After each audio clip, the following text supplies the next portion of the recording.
Hayao Miyazaki. We are reviewing his movie Nausicaa, Valley of the Wind. This is the 40th anniversary of this legendary film. This is my very first time seeing it here, and I would love to get my thoughts on it with Sage. Sage, how many times have you seen Nausicaa, Valley of the I haven't watched this one as many as some of his other films. Probably only 4 or 5 times over the years.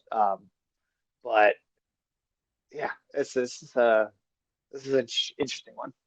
Yeah, and this is the second movie, Hayao Miyazaki made. This was after The Castle of Cagliostro, which was the Lupin film there. So this is the second film that he made. This came out in 1984. So in this movie, you have a princess by the name of Nausicaa, who is a warrior, also pacifist, also, as they're there of this valley that you see. And there's these two different warring nations, as you often see in Miyazaki films. A lot of themes of anti-war, of the environment, of how the people can, how we're destroying each other, destroying nature, and you see that very much here in this movie.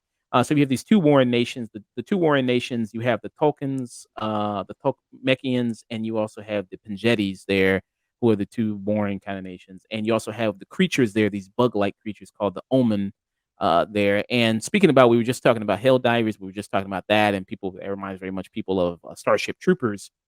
And there was a big discourse online about, you're supposed to be killing all these ugly, disgusting bug creatures, and taking over their homeland. Because look at them. I mean, of course they look evil. I mean, look at how they look, and then it's kind of also similar here, where you have these kind of omen creatures, these bug-like creatures there that that look very violent, that look very scary, but actually are these compassionate, majestical creatures there that have all these incredible properties to them. One of which is healing, one of which is resurrection, as you'll see later on in the movie. And also, we're going to go into spoilers. If you haven't seen it, well, shit, the movie's 40 years old. What do you want me to do? Movie came out in 1984 there. But I highly recommend you checking it out there. It is on HBO Max there if people want to see it, along with other Miyazaki work. As I mentioned, The Boy and the Heron will also be coming to HBO Max soon. And that's the second Oscar that Miyazaki won for his work. The other one was Spirited Away, which I still have not seen. Spirited Away. I hear Oh, that's we got to maybe do that one. I hear that's the best one out of all his work. Is Spirited Away. That's my second favorite after Princess Mononoke. All right. So Sage, what are your thoughts on Nausicaa, Valley of the Wind? Well, I totally see the Starship Troopers elements that you mentioned too, but just because it's something that's come up so much recently, I also wanted to mention that I see some Dune in here too. Ah, I, yes. I especially with the you talk about these big creatures, these just kind of on their face disgusting bugs, but then that they are also kind of providing resource necessarily for survival for the humans as well. So I think that's really interesting. And in general, this movie, there's the quote from Dune, the fear is the mind killer, and that is taking from like Buddhist philosophy. That's that piece of dialogue in Dune, and I think it's the same kind of philosophy that this movie is primarily about, right? It's kind of the compounding of fear and how that escalates and causes more fear. Specifically about the idea of the roots of evil being fear, and I think that's very kind of clear when you with the whole idea of the toxic jungle, right? And then kind of the fear of that driving these civilizations to go to war with each other. And there's a particular moment I want to mention that I think kind of almost encapsulates the whole movie, but on a small scale. But she early on she meets that little small, as they call it, a squirrel fox, I want to say in the movie, Mhm. and it's very clearly afraid of her, and she has this moment where she lets it bite her. She shows no fear back. Very quickly, it also loses its fear, and it kind of it de-escalates, and that's kind of what Nausicaa does throughout the whole movie. She's this kind of very wonderfully open-hearted de-escalating of fear. That is kind of how she's heroic, which I think is a really cool way to have a hero. Yeah. You see that, and you have a voice cast here. So they did a couple re-releases of this movie. They did one where you of course, you had the Japanese version, and then the one that was done by Mason in 1985, and then one that was done by Disney in '05 here, where they had an English cast. Patrick Stewart, who's the voice of Lord, Yupa there. You also have Alison, Lohman, who's the voice of Nausicaa there. People might know her. She was the leading actress in, Drag Me to Hell, actually. She did very Mm, good in that. that's where I recognized her. Okay. You also have Shia LaBeouf in there who plays, Esbel there, Uma Thurman, who's also in this. Yeah, so it's always with a lot of Ghibli type movies, you have a really good voice cast kinda rounding things out there, people kinda leading it up. Very, very good there. They Um did an English dub back in 1985, but it cut up the actual scenes of the movie really significantly. And after that happened, Miyazaki was like, it was when he was selling to Disney the rights to do the English releases. He only signed that contract with Disney because he got to keep rights over the actual cut of the film itself and kind of control what the English dub would look like. Because after that 85 version of this, he was just like, absolutely not. I'm never letting anyone take anything I make again. Yeah. Oh, I forgot to also mention Edward James Olmos, who's in this Oh, there. yes. Yes, from yeah, you might know he was Battlestar Galactica, William Adama there, in Battlestar Galactica there. So yeah, really good voice cast that you have here, there with the film rounding things out there. And you mentioned this kind of world. You mentioned Dune, which seems to be one of the inspirations for this movie there. That's kind of cited here. Also, this movie going to inspire many other projects like Lord of the Rings, J.J. Lord of the Rings, the movies there. And this world that we're in, kind of with Nausicaa, is a post-apocalyptic type world, as you see there. And with this post-apocalyptic world, you do have Nausicaa kind of, going around this in her glider. And as we mentioned before, a lot of Miyazaki works. If you kind of keep seeing enough of his movies, you'll see kind of the same kind of influences, the same kind of themes, the same kind of things that he loves. And one of those things is flying. Loves flying. You'll see that very prominent in a lot of his works in there. You see this with Nausicaa using her little glider there to kind of go around this world. What did you kind of think about that? Well, yeah, that's actually something I wrote some notes about too, because I was doing research and I always noticed that in a lot of his movies, but I was kind of thinking like, well, what does that come from? Where in his life is that? And I think there's a couple of things that I found that I thought were interesting. One, his grandfather ran a plane parts manufacturer that supplied a lot of the Japanese military in World War II, things like sand belts and stuff. And then you also had, he grew up right and he was born in 41. So he grew up and he remembers actually hearing the bomber planes from the US fly over the villages. And so you have this kind of interesting family legacy element of planes and flight, and then this personal experience with kind of the horror of war of planes, right? And the weapons that they can carry. And it seems like he's very good at depicting both of those elements in here because there's violence and there is war from flight in these movies as well. But you also have this very beautiful and majestic depiction of it's a very interesting theme. Yeah. I see that very much present there. And you, like I said, if you definitely see, like, if you see a lot of his stuff in, maybe it doesn't even matter if you see it in order, but if you kind of go from this to go to, Princess Mononoke, or go to this to Howl's Moving Castle, which we both did a review for those things there. You see that kind of, again, the anti-war theme, the environmental theme, very much of, she has respect for these kind of creatures there when others don't, others fear them. And nature is gonna react. It's more reactive, there, of things that it's doing. You see that because humans hate these things, fear these things, that it causes them to kinda go on these kind of rampages and these kind of hordes and to kinda mow down the town there. But, her ability to kind of bond, with these creatures kind of settles them kinda down, and shows the kind of everything deserves a place, even the smallest bug, there's a value and a purpose to that bug and why it is on the planet, of why it does what it does. As much as you hate mosquitoes, mosquitoes serve a purpose to the world of why, why we're on this planet, what it does. So it's all, serves kind of a purpose there. And you do see a lot of, like you mentioned, Buddhism there, the Buddhist kind of they said there's no real, and sometimes Miyazaki movies, it's not really a clear cut villain, as you guess you would say. I mean, there's sometimes there are bad guys there, but it's more about the themes of, war and how war can kind of corrupt, people. You do have kind of greed there that kind of takes place in this. What would you say there about this movie? And do you think it has? I mean, there's some villains that you kind of see here in these kind of two warring forces, but do you think there's no real villain in this movie? I think you could absolutely call some of these characters villains, like Uma Thurman's character here, which was to pull the name up for. Was it Kushana? Yeah, Uma Thurman played her. I think they are villains.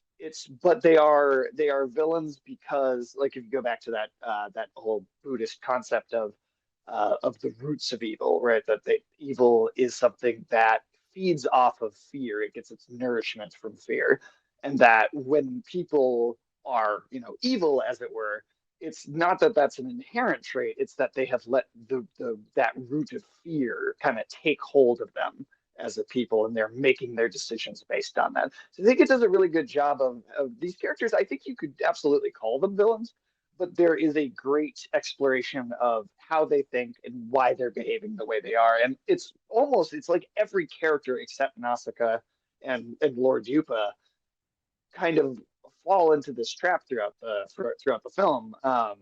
And even Nausicaa herself almost does in that they early on the Tolmekians show up and they kill her father who's already sick in bed, and she has this moment where she becomes very violent and attacks, and Lord Yuba kind of calms her down, and afterwards she is so ashamed of that, and she's like, I can never let that root take hold in me ever again. Mm, yeah. And as you mentioned before in some other views, Miyazaki is a pacifist himself. They are very much, anti-war, ideology that he has, that obviously shines through in a lot of his work.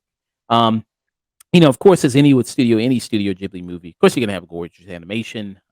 Even though this was done in 1984, to be able to still keep this movie still looking pristine, still looks really good. A lot of the stuff here, a lot of stuff with the bug creatures, a lot of things with the flying and the gliding throughout the air looks really well done there. What do you think about the way this movie looks? Oh, it's gorgeous top to bottom. I don't think it's aged today. I mean, you might be able to say, hey, it's got an older style to it, but I don't think that it's got any negative connotation coming with that. The movie is just gorgeous, and this is what happens, when you have people that just are absolutely in love with their craft. And this movie I did not come out until they were 100% happy with how it looked as a final product. You know? Well, would you say that with this movie, very early on in Miyazaki's kind of career here in terms of filmmaking, like I said, second movie he ever made. Do you think there's some things here that he improved upon later in his career with other films? I think that the one big one I would say is exposition. I think he got better at delivering exposition about his world, and I think this movie does not handle that poorly necessarily either.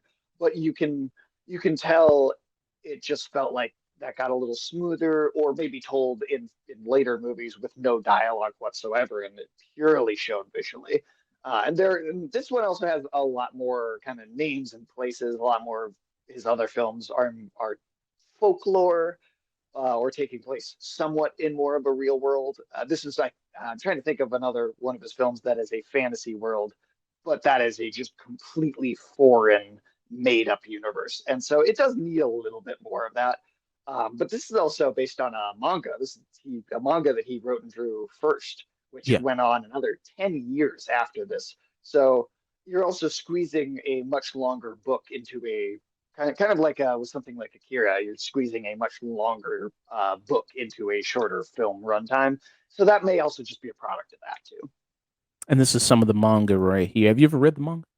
I haven't, but I really would like to, because from what I understand, this movie, and of course it came out before the manga was ever finished, but this movie probably only takes from about a third of the story of the book. Mm, I don't know. Maybe he could go back, maybe finish it, maybe do a sequel? Well, that's interesting that you say that because after The Boy and the Heron released, there were some interviews that I'm trying to remember if it was a full video or if it was just a magazine, but there was a moment where he said he and I quote, "It's always tough returning to this world," and there was like a little piece of art that people were like, "That kind of looks like one of the bugs from Nausicaa," and it's only speculation, but there was some buzz that people were like, "Oh, is that going to be like, he's getting back into doing movies again for first time in a while? Is he going to go back and do a sequel as like one of his next big things?" And we don't know for sure, but there was that little hint at it. So Mm, okay. Yeah, I mean, maybe it will all come full circle there. A lot of stuff that he's done there. I know that. I mean, yeah, his first movie was Castle of Cagliostro, but that wasn't really that was something that maybe he's got signed to do because that really wasn't something he created himself. There yeah, it was with an the adaptation he directed, but this is his first original idea for sure. yeah. So yeah, it'd be nice to have a full circle moment and come back and doing that, especially I don't know, as much as he says that he keeps saying, I'm gonna retire, and then this is gonna be last Nah. film, and it doesn't be the last film there. But He did yeah, stay out for a little while. I mean, with The Wind Rises came out in 2012, and The Boy and the Heron was his first directed film since then. So he took a very, very long break, but he just could not stay away. yeah, I mean, loves that, loves this loves animation. There. You mentioned kind of like something like Dune that it has a big inspiration on this, as well as like Lord of the Rings. You know, eh, do you think that something like this? What do you see kind of its more modern kind of influences there with your work? And do you think Nausicaa Valley of the Wind is more of his forgotten films there in terms of his filmography? I think it's underappreciated for sure. This would probably be number three or four, maybe for me out of all of them. And I definitely think it doesn't, at least when I hear people talk about his movies, it doesn't enter into the conversation as much.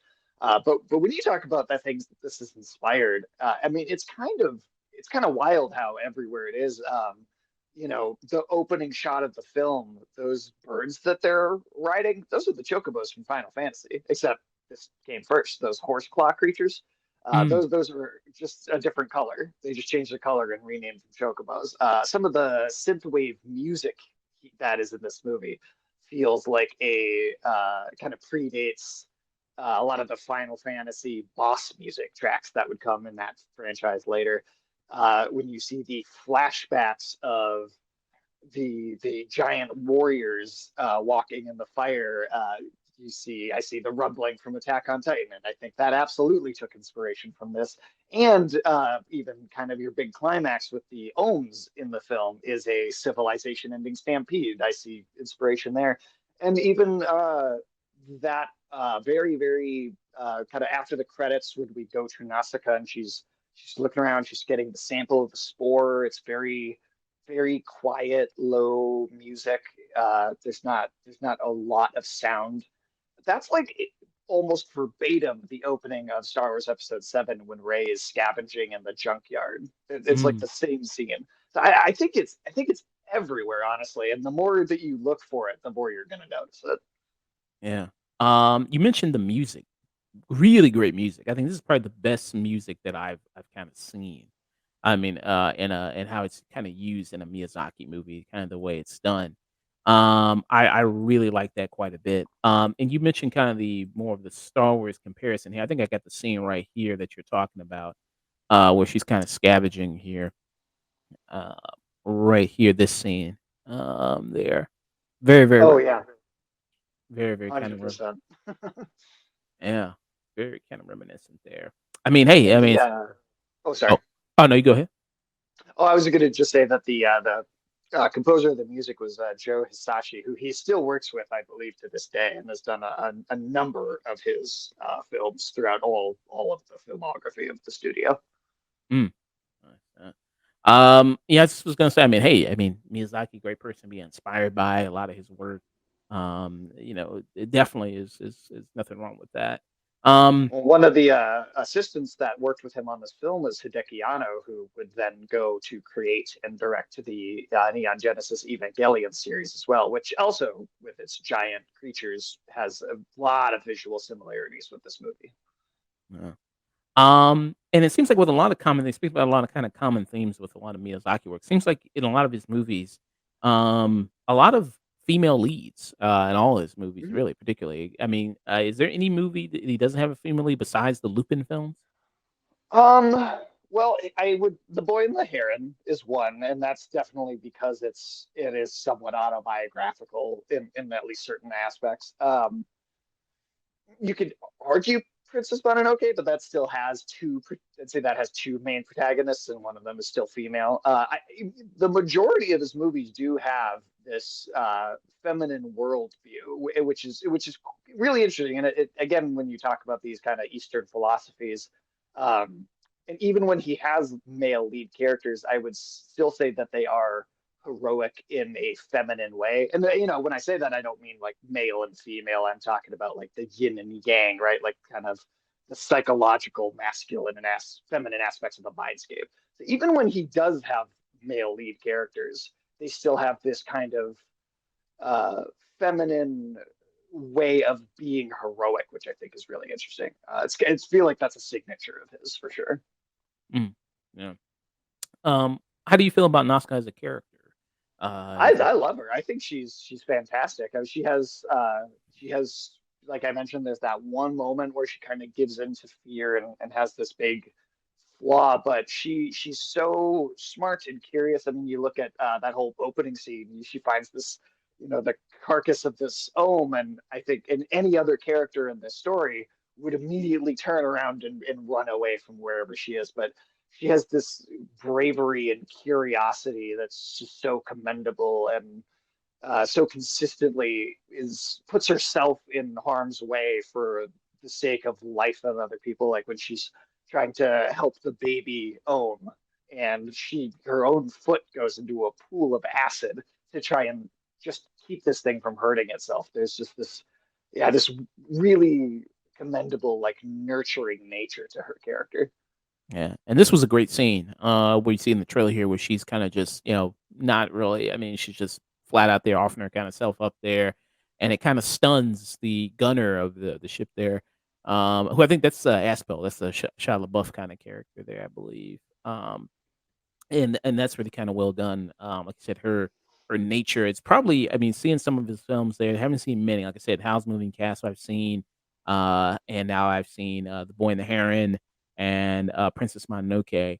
Um, I think between her and the main character in Howl's Moving Castle, probably yeah, it's tough race there of kinda some of the best characters that he's had in his films there, with her character, like I said, being very passionate, you know what I mean?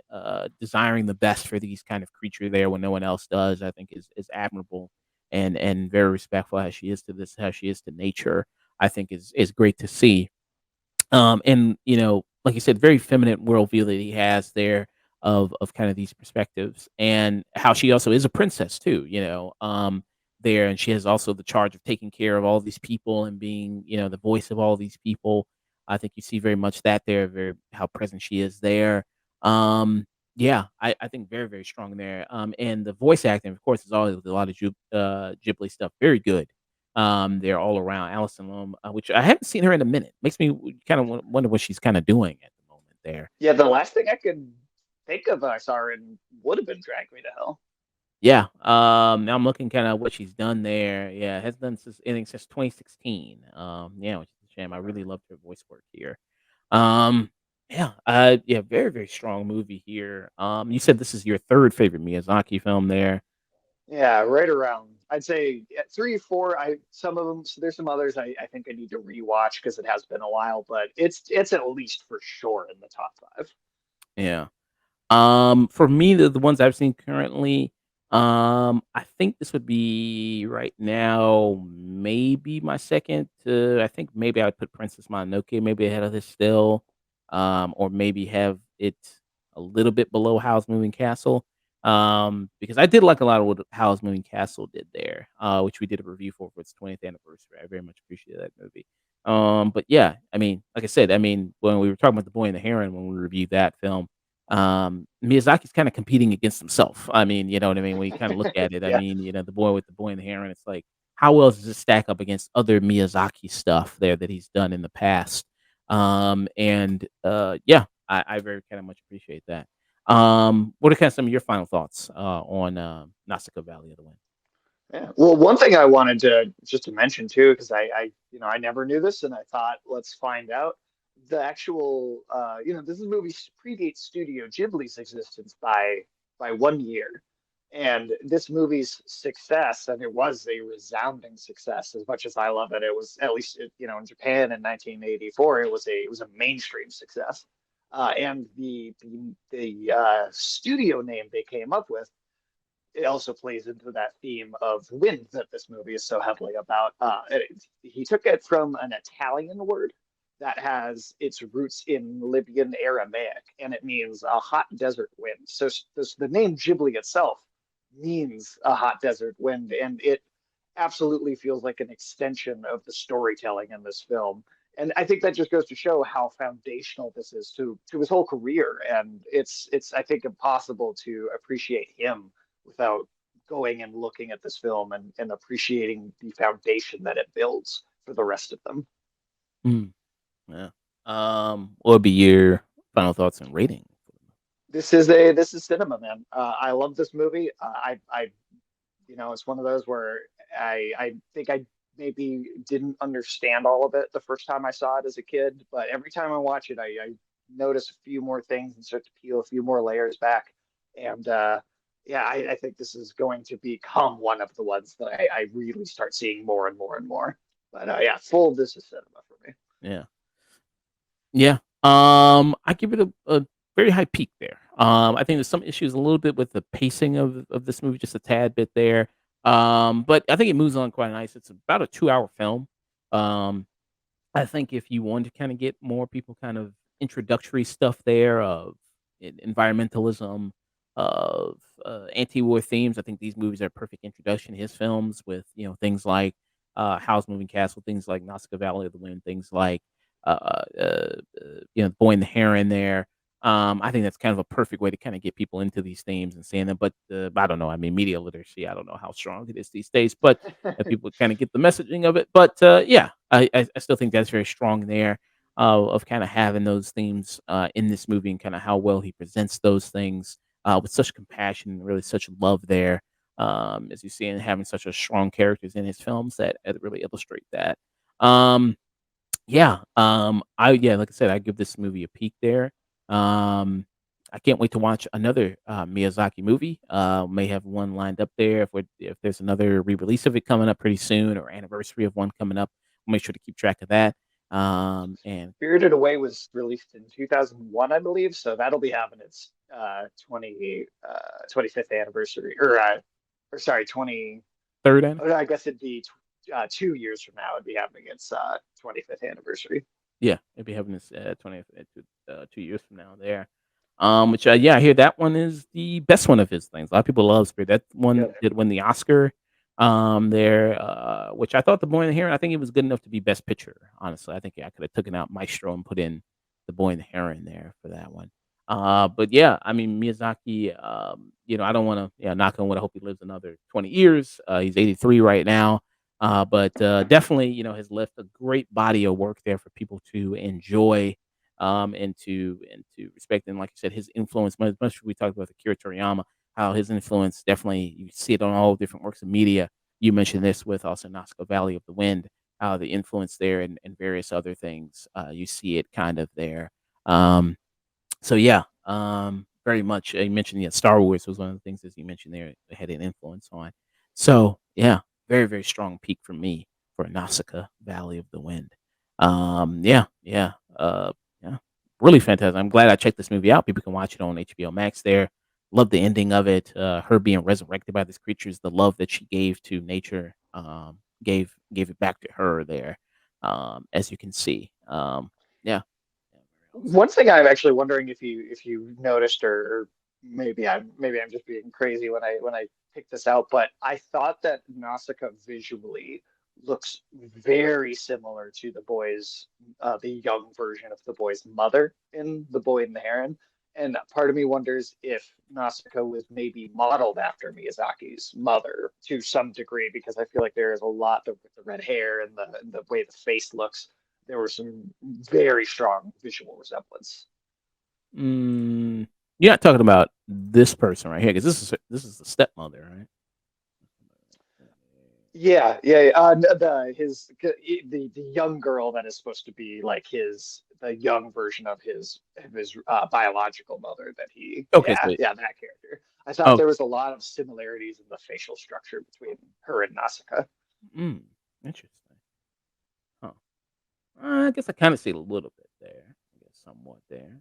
Uh, Not so much the red hair. I may have misremembered that part, but I do think I see a lot of the face being similar.